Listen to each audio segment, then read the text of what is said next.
Hey there YouTube, Ben Border 90 here. Just a quick, well, not really a quick video update, but here's a video update on what I have been doing. I meant to be making a video on a 30-gallon build slash transfer, but I don't know, I just never got to it, and now that I'm in the middle of the transfer, I may as well make a video about it. So far I got the 30-gallon tank. Just to catch you up on where I'm at, this tank, if you look back in previous videos, it was the 30-gallon Fowler tank at the my mom's work. If you remember seeing that, I had all those fish and it was overcrowded and this and that, and I wasn't taking care of it properly. But I've brought it home, prepped it ready for the ultimate tank that I have been trying to get so far. It's going to be my best tank. And when I say that, I mean I'm doing it the correct way. I got it drilled, so internal overflow in a way, but it's still external in a way. So I got drilled. This thing right here was actually part of the overflow box on the when I had the 20 long reef tank at my other house before I moved, and I ended up just cutting the back half and that half over there. So that's my drain. Got pretty well set up. So got it leak checked and everything, siliconed in. Good, passes. It's got a 1-inch drain on that with a Durzo style. As you can see, I'll be putting a extension up there, so if whatever reason it can handle it better and everything. Over here for my return, I have a 3/4 inch bulkhead with the return. Here's the main part of the return, the bulkhead, and then I don't know, I'll probably be changing this out with a more professional look to it, but right now this is what it's gonna do.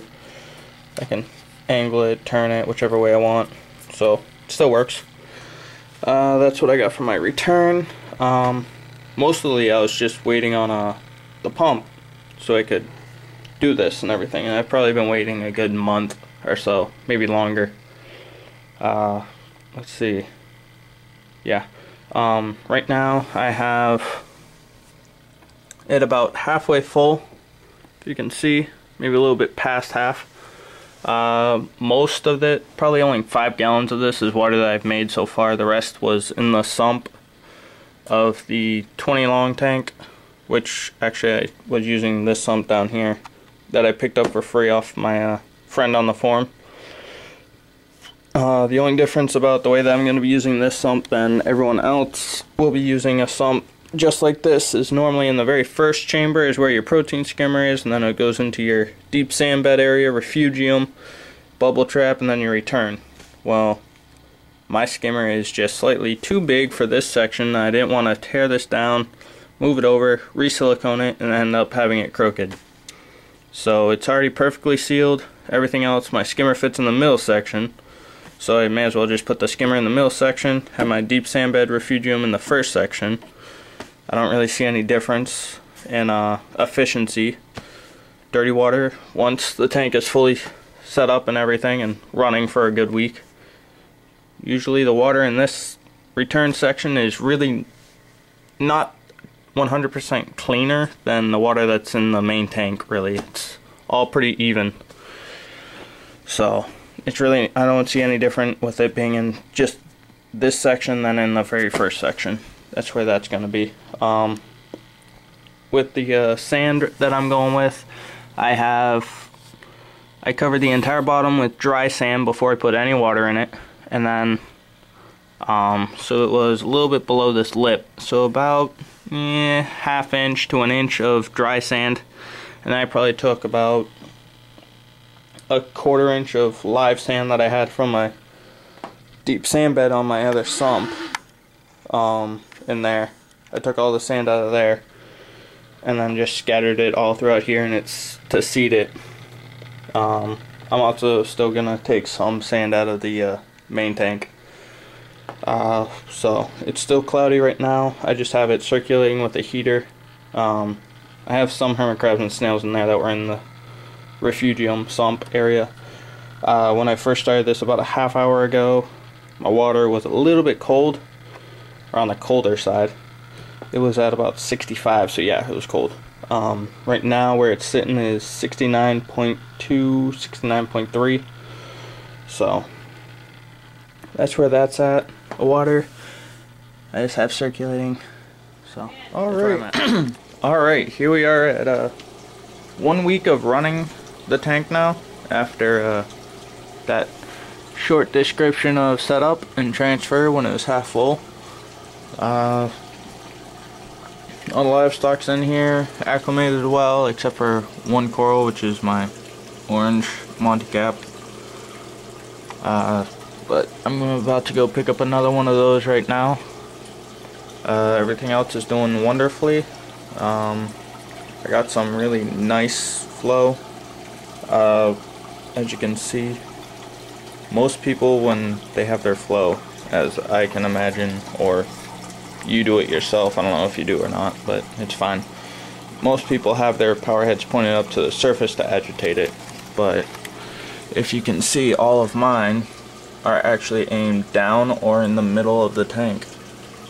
So for that, I have some really nice flow. I have about, total tank turnover is at about 30 times an hour. I get 10 with my overflow, and then between the two pumps I get another 30 to 40 or so total. Everything is loving it. A little frag rack in the back. It's out of the way. One surprise that you might have is I didn't aquascape really. Well, I did, but I didn't try to. It just happened. No, I can't say that. I just brought the rocks over, placed them where I thought I would like them, and turned out to be the look I was going for. I wanted it to be all caves and open area so I could see throughout all of it. And so then the fish have lots of hiding spaces, lots of area to swim through in there, and lots of place to put my corals. And you can see I got this big archway here, which I like. Everyone seems to. Got a little cave over there as well. One thing that I'm questioning is why this anemone won't move off this rock. So when I get rid of the anemone, I'm getting rid of the rock too, I guess. But in this tank I have a shallower sand bed that was somewhat established. No. It was all dry sand, and I sprinkled some of the live sand from my other tank for the life, and it has seeded it slowly. But I do have life in there. Might not be to the expectations of the others, but life is life in the sand bed. Shallow sand bed for a shallow tank is what I recommend, in a deep tank, a deep sand bed. It's a good theory. That's how I look at it.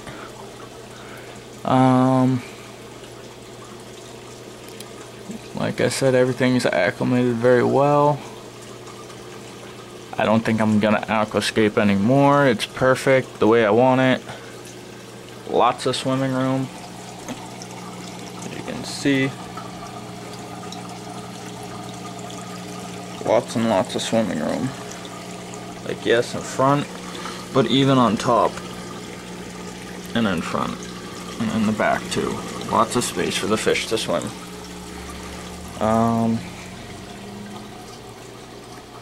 So sump's running well. I just have this board here which I'll be putting up as my front EGM skimmer, then return. I know that it looks like it says mint, but it says min with an arrow pointing up to the top of the paper. Macroalgae's growing good again. Skimmer, not skimming very much. It's really, really wet. Just too big for this tank right now. With the overflow, I had to modify it just a pinch.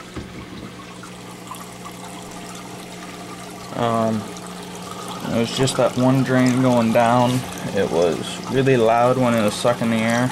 It was gurgling a lot, so got a T split into two 1-inch things, go down and underneath. The only downside to this is that I kind of wish now that I had drilled two 1-inch holes instead, because last night Mr. Snail went into the opening and the tank was sucking air, but it was also at the brim of the tank, or the rim up here. So